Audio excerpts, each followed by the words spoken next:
Have you ever had your entire future, everything you've worked for, just disappear into thin air?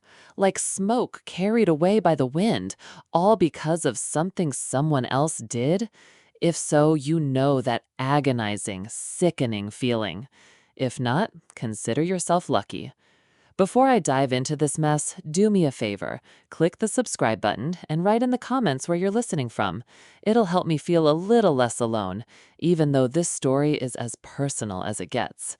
My grandmother, God bless her, was a legend in Lubbock. Not just to me, mind you, but to everyone who rooted for the Red. Grandma May, that's what they called her. She was at every high school football game, rain or shine, hurricane or dust storm. She was there, ringing her bell, screaming at the top of her lungs, dressed in Red Raiders gear more than the team mascot himself. She wasn't just a fan, she was the ultimate fan. The kind of fan who brought the team homemade cookies after a win, knitted scarves for the coaches, and knew every player's name, his mother's name, and probably his favorite flavor of Gatorade. And me? I was her golden girl, her legacy, as she called it. I was the starting point guard for the Coronado High Lady Mustangs, and I was good. Not just good for a girl, but really good. I had been playing since I learned to dribble and had dreamed of a Division I scholarship since I first saw a college game. Basketball was my salvation, my future, my entire identity wrapped up in a sweaty uniform and the squeak of sneakers on a polished hardwood floor. Every free throw, every drill, every late night practice was for that scholarship. My family wasn't wealthy, so it wasn't just a dream, it was my only way out. Grandma May was my biggest fan. She drove me to morning practices, sat in the stands during every game, and her eyes lit up with pride. She bragged about me to anyone who would listen, and to be honest, part of me loved it. It gave me energy, it made me want to try harder. I wanted her to be proud of me. I wanted all the sacrifices to be worth it. The week everything fell apart started out like any other. We were on a winning streak, getting ready for the district championship. The energy in Lubbock was palpable. Everyone was talking about the football team, which was also having an incredible season. It seemed like anything was possible. I had just gotten a call from a scout from the University of Texas talking about an official visit. My heart was practically jumping out of my chest. This was it. This was everything to me. And then the rumors started. You know how it is in small towns. First a small wave, then a tsunami of gossip. At first, it was quiet conversations in the school hallways, then at the local cafe, and then it was all over social media. What's Grandma May up to? No, that can't be true. My stomach dropped faster than a basketball into a hoop without a net. It all started with the football team. Strange losses, unusual games, the coaches looked tense. Then the news broke. Not in the local evening news at first. It was a sports blog, then a national betting website. Now it wasn't whispers, it was screams. Match fixing. And not just match fixing, but a full-scale, carefully orchestrated scam. Someone was rigging the results of local high school football games, and we're talking astronomical sums of money. My first thought wasn't even about the football team, as selfish as that may sound. I thought about Grandma May. She was a regular at those games. She knew everyone. She was so innocent. At least, I thought she was. The idea that she could be involved in this was so ridiculous, so unbelievable, that I laughed when I first heard the suggestion. A nervous, hollow laugh. My grandmother, the woman who baked cookies for charity and volunteered at a senior center? Impossible. But then the sirens went off. Not for me, not for my parents, but for her, for Grandma May. Right there on our quiet street, flashing blue and red lights bathed our yard in an eerie, frightening light. My heart pounded in my chest like a caged bird. My mom cried, my dad yelled into the phone, and there she was, my Grandma May, so small and frail, in handcuffs. Her eyes, usually so warm, were wide open and vacant, as if she couldn't see us. In that moment, my world turned upside down, and I knew that nothing would ever be the same again. My future, my dreams, everything I was connected to her, and she had just pulled the rug out from all of that. Immediately after that, everything around us was a blur of camera flashes, hushed conversations, and the crushing weight of public attention. It didn't just affect our family. Now, Grandma May, beloved fan of the Red Raiders, was on every news channel, in every newspaper, on every gossip website. The headlines were brutal. Gambling grandma, soccer schemer, sweetheart or swindler. Each one was like a punch in the gut, a personal accusation. School was even worse. Whispers turned into stares, and stares turned into open contempt. My teammates, who just a few days ago had been celebrating our winning streak, now avoided my gaze. Practices became an ordeal of silent condemnation. I could feel their questions, their suspicions. Did she know? Was she involved? My scholarship felt like sand slipping through my fingers. The scout from the University of Texas stopped answering my calls. Every time the phone rang, my heart skipped a beat, hoping it was good news. But it never was. It was always more news about Grandma May. My own game started to fall apart. I missed shots, my passes were off, the pressure was suffocating. How could I focus on shooting when my grandmother was facing federal racketeering charges? How could I pretend everything was okay when my family's name was being dragged through the mud? My mom, usually so strong, was a shadow of her former self, spending her days on the phone with lawyers and her nights crying quietly in the kitchen. My dad, always stoic, clenched his jaw and watched the news intently. When the truth began to emerge, it was even stranger and more heartbreaking than the initial rumors.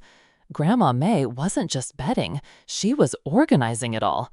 Apparently, she had been recruiting players for years, even some coaches, paying them to throw games, rig results, or make certain mistakes that would affect the outcome. She told us it all started with small, harmless bets to make some money after Grandpa died. But it got out of hand, fueled by a thirst for thrills, a twisted sense of power, and, I think, deep loneliness. The rigging was deep. She had a complex network, and she used her status as a beloved fan as a cover. Who would have suspected Grandma May? She was the most unassuming person in Lubbock. That's what made it so insidious and utterly devastating. She used her charm and apparent innocence to exploit the sport and community she claimed to love. One evening, after a particularly brutal workout, when it felt like everyone in the gym was analyzing my every move, I went to her. She was on bail, couldn't leave the house, and looked even smaller and more fragile than before. "Why, Grandma? Why did you do this?" My voice was hoarse, choked with tears and a burning rage I didn't know I had in me. She just stared at me, her eyes distant, her hands trembling slightly. I wanted to feel important again, dear," she whispered in a barely audible voice. "After your grandfather died, everything became so quiet, so empty. And then I realized that I could influence things, change them. I felt powerful. And the money, it just made life easier for a while." Her confession wasn't a loud, dramatic speech. It was quiet, almost meek, and that made it even more frightening. In my eyes, she wasn't a criminal mastermind. She was a lonely old woman who had made a terrible, grand mistake. But the consequences were far from meek. The football team's season was now canceled, their victories tarnished. The coaches faced an investigation, their careers in jeopardy. And me? My scholarship, my only chance to get out of Lubbock, now seemed further away than ever. I watched as my dream, the thing I had worked for my entire life, began to shatter into a million pieces. The humiliation was physical pain, a constant knot in my stomach. The girl who was supposed to be a great success, the pride of her family, was now the granddaughter of the heroine of the biggest scandal in Lubbock history. The fall was quick and brutal, and I felt like I was falling with her, picking up speed with no end in sight. The next few months were a nightmare of court proceedings, media frenzy, and the slow, painful death of my dreams. Every time Grandma May had to go to court, our street was filled with reporters. They shouted questions at us, shoved microphones in our faces, wanted to know how we felt, if we knew anything, if we were accomplices. Of course we weren't, but it didn't matter. The stain remained on us, on our name. My scholarships, which had once been so promising, dried up. Colleges rejected me, citing character issues or negative publicity. Everything was said vaguely, politely, but the message was clear. No one wanted to risk their reputation by associating with the granddaughter of a convicted fraudster. I tried to argue, explain, beg. It wasn't me. I didn't do anything. But my voice was lost in the cacophony of condemnation. The truth of my innocence didn't matter in the face of public opinion. The basketball court, once my refuge, became a place of deep sadness. I still went to practice, but the joy was gone. Every bounce of the ball, every whistle of the net seemed empty. My performance dropped dramatically. How could I play with enthusiasm when my future was destroyed? My coach, God bless her, tried to support me, but even she couldn't fight the tide. The director of the sports school made it clear the school couldn't risk its reputation. My place on the team, once secure, became shaky. And Grandma May, she was a shadow of her former self. The trial was brutal. The prosecution portrayed her as a cunning manipulator, a cynical manipulator who preyed on impressionable young athletes. They presented evidence, spreadsheets, bank transfers, wiretaps that confirmed her guilt. It was irrefutable. The woman I had considered my grandmother, a sweet old lady who baked cookies, turned out to be a stranger to me. In some of the documents, I saw a calculating coldness, a strategic mind, and it pierced me to the bone. How could someone capable of such meticulous planning be the same loving Grandma May? I felt like I had been living with a complete stranger wearing my grandmother's face. The psychological blow was enormous. I began to doubt everything. Had our family always been so imperfect? Was there something wrong with us? Shame consumed me, eroding my self-esteem. I started believing the whispers, the hateful comments on the internet. She's probably just like her grandmother. The apple doesn't fall far from the tree. These words, though irrational, stuck in my head, poisoning my self-perception. I felt contaminated, worthless. Some friends, real friends, stayed with me, but many distanced themselves, feeling awkward because of the scandal. Sleep became a luxury. I lay awake at night replaying every moment, every conversation in my head, trying to find a sign, a clue that I had missed. How could I have been so blind? How could she have kept such a huge secret from us for so long? The betrayal was painful, not only because of the loss of my future, but also because of the destruction of my trust. She wasn't just Grandma May, she was a criminal, and that fact alone was almost unbearable. Then the verdict was handed down, guilty. The judge sentenced her to a long prison term, not life, but long enough that she would most likely spend the rest of her days behind bars. The courtroom fell silent when the sentence was read, followed by a collective sigh, and then my mother's muffled sobs. Grandma didn't even flinch. She just stared straight ahead, her face strange and blank.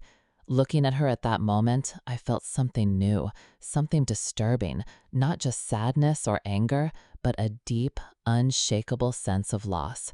The Grandma May I knew, the one who baked cookies and cheered at games, was truly gone. She had been replaced by a stranger in an orange jumpsuit, and with her, a part of me died too. The future I had imagined for myself was officially over. What now? After the verdict, life in Lubbock became difficult. It wasn't just the public shame, but also the financial ruin. All of Grandma May's property was confiscated to cover the huge fines and compensation. Our family home, which she had owned for decades, was put up for sale. It wasn't directly our fault, but the legal fees alone were overwhelming. My parents were forced to take out a second mortgage, and even then, all the money went to lawyers trying to salvage what little was left of our reputation. My basketball career was officially over. Scholarship offers disappeared, replaced by polite but firm rejections. I didn't even make the starting lineup. My self-confidence was shattered, my passion extinguished. Technically, I was still a student, but my grades were slipping. Everything seemed pointless. Why was I in school? The future I had carefully planned, where I would play basketball in college and then maybe even professionally, was now a blank page. The anger that had been simmering beneath the surface began to boil over. Not just at Grandma May, but at all the injustice. Why me? Why did I have to pay for her mistakes? My relationship with my mom became strained. She was consumed with grief and worry, trying to piece together the fragments of our broken family. Every conversation was like walking on eggshells. She spoke of Grandma May with a desperation and a strange, almost defiant loyalty that I couldn't understand. "She's still your grandmother, dear," she would say with tears in her eyes. "She made mistakes, but she's still our family." But how could I reconcile the Grandma May I loved with the criminal who had destroyed everything? One evening, I found a box of old photographs in the attic. They showed Grandma May young and full of life, laughing with Grandpa and holding me in her arms when I was just a baby. I was overcome with a wave of deep sadness. It wasn't just about my future, but about the desecration of my heritage, the destruction of memories. The joy in those photos seemed distant, almost unreal. Could a person be both a loving grandmother and a calculating criminal? The cognitive dissonance was agonizing. I began taking long trips, driving aimlessly along the dusty roads outside Lubbock, where the flat landscape mirrored the emptiness I felt inside. I listened to sad country songs, and sometimes I just stopped and cried until my eyes burned. It was a raw, agonizing grief, not for the dead, but for the person who had changed irrevocably and for the future that had been stolen. Then came the first unexpected turn. A letter arrived, not from a lawyer, but from a small, unknown college in East Texas.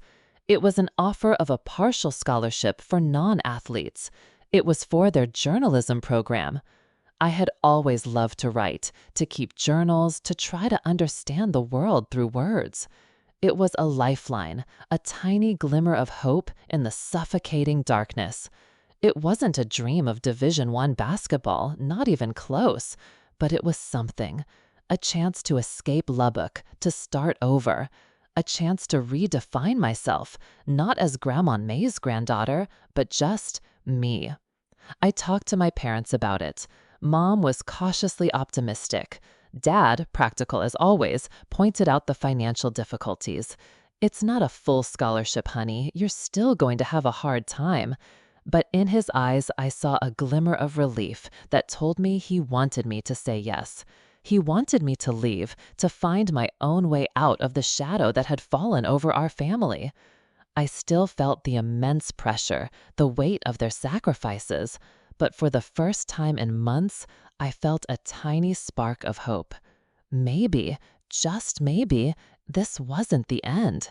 Maybe it was just a different beginning. The scars remained, deep and invisible, but maybe, just maybe, they wouldn't define me forever. Leaving Lubbock was like ripping off a Band-Aid, painful but necessary. Packing my entire life into a few boxes, saying goodbye to familiar dusty streets and the echo of Friday night lights was like shedding my skin. The new college, a few hundred miles east, was smaller and quieter. No grand stadiums, no obsessive sports culture, just sprawling oak trees and old brick buildings. It was balm for my frayed nerves, a chance to breathe without feeling the weight of 1,000 judgmental eyes on me. My journalism classes were challenging. My writing was raw, fueled by unspoken emotions. I was drawn to stories of resilience, of people overcoming adversity, of hidden truths beneath the smooth surface. It was therapeutic, a way to channel my anger and sadness into something productive. My professors saw potential in me, something fierce and honest in my words. For the first time in a long time, I felt a glimmer of purpose unrelated to the basketball hoop. But the shadows didn't go away. Every now and then, a random question about my hometown would trigger an anxiety attack. Where are you from? Lubbock. And then the inevitable question would follow. Oh, isn't that where the football scandal happened? I would usually just nod, smile vaguely, and change the subject. The shame, though dulled, never completely disappeared. It was like a phantom limb, a pain I carried with me, reminding me of what had been lost. I rarely visited Grandma May in prison, and those visits were always difficult. Behind the plexiglass, she seemed even smaller, her once bright eyes now dull and submissive. Our conversations were strained, with awkward pauses. She asked about my studies, my new life, trying to be the loving grandmother I remembered, but the connection between us seemed broken, almost completely lost. I couldn't forget what she had done, couldn't reconcile the two versions of her in my mind. One day, during one of her visits, something changed. In a shaky voice, she told me about her time in prison, not just about the physical hardships, but also about the emotional suffering, about her deep regret. I ruined everything, dear, she whispered, her voice trembling. I ruined everything, and I'm so sorry that you lost your scholarship, that you have no future. It wasn't just an apology, it was much deeper and more sincere than anything she had said before. She talked about her loneliness, about the endless days of reflection, and about how she finally understood the full weight of her actions, not just for herself, but for us, for me. It wasn't a magical forgiveness, not right away. The wounds were too deep for that. But it was a crack in the wall I had built around my heart. The realization that maybe, just maybe, she really understood the seriousness of what she had done. And maybe, just maybe, there was a path to understanding, if not complete forgiveness, for me too. Then there was another twist, this time completely unexpected. One afternoon, the phone rang. The number was unknown. It was a scout, not a basketball scout, but a talent scout for a professional women's 3-on-3 league. Apparently, someone had seen old recordings of my high school games, a coach who had been impressed by my talent before the scandal. They were looking for players with unique stories, with character, with something to prove. It was a risky move, a league for beginners, but it was basketball. A small, almost imperceptible spark of an old dream was rekindled. Would I even be able to play? Would I be able to face public condemnation again, even on a smaller scale? The thought frightened me, but at the same time, it excited me. It was a chance, maybe a second chance. And in that moment, I realized that even though I had built a new life, part of me still longed for the court, for the feel of the ball in my hands, for the roar of the crowd, a crowd that didn't judge my grandmother, but looked at me. That phone call, that unexpected opportunity brought me back to the court. It was scary and exciting at the same time. I hadn't played competitively in years, at least not for real. My body remembered the movements, the rhythm, but my mind was full of doubts and anxieties. Would I be able to perform under pressure again? Would I be able to get rid of the remnants of shame? I started training again, quietly, intensely, early mornings at the university gym, late nights on outdoor courts. The familiar pain in my muscles was pleasant. It meant I was alive, that I was fighting for something. And as I sweated and pushed myself past my limits, I began to understand something important. It wasn't just about basketball. I was getting back a part of myself that I thought I had lost forever. I was proving to myself that I was not defined by my grandmother's mistakes. The tryouts for the 3-on-3 league were grueling. I was definitely out of shape. But that raw, unyielding determination that had always been a part of me, that Grandma May had always encouraged, came back with a vengeance. I didn't make the starting lineup, but I made the team. A bench player with little chance of playing, but a player nonetheless. It was a small victory, but it felt huge. The league was regional, mostly broadcast online. There weren't many viewers, but the competition was fierce. And of course, the internet is the internet, and my story soon resurfaced. The comments under the videos of our best moments sometimes turned into discussions about the match fixer's granddaughter. It hurt, but this time it was different. I had been through worse. I had built a new foundation, a new sense of self-worth. I was more than just a headline. One day, after a particularly successful game in which I scored several important three-pointers, a journalist approached me. Not a sports journalist, but a reporter for a major online publication specializing in human interest stories. Of course, she knew my story. "I'd like to tell your story," she said, "not just about your grandmother, but about you, about your journey." My first instinct was to say no, to retreat, to hide. But then I looked at my teammates who had seen me struggle and win, who had accepted me for who I am, not who my grandmother was. I thought about the silent condemnation I had carried with me for so long. And I thought about Grandma May, still in prison, about her quiet remorse. I decided to tell my story. Everything. The shame, the anger, the betrayal, the fear, and the slow, hard process of healing. I talked about the injustice of being condemned for someone else's actions, but also about the lessons I learned and the unexpected strength I found within myself. I didn't sugarcoat anything about Grandma May, but I also talked about the complexity of our relationship, about the love that was still there, intertwined with pain. When the article came out, it went viral. It wasn't just about a basketball player, but about resilience, identity, and overcoming adversity. It showed the human cost of crime and its consequences for innocent people. And for the first time, people saw me as more than just Grandma May's granddaughter. They saw me, a woman who fought for her life and found her way on her own terms. My relationship with Grandma May slowly and carefully began to mend. I started visiting her more often, and our conversations became less about the past and more about the present, my games, her small victories within the prison walls. I haven't forgiven her completely, and maybe I never will, but now I understand her better. I see the loneliness that pushed her down this path, her misguided attempt to regain control and meaning. And I learned an important psychological lesson.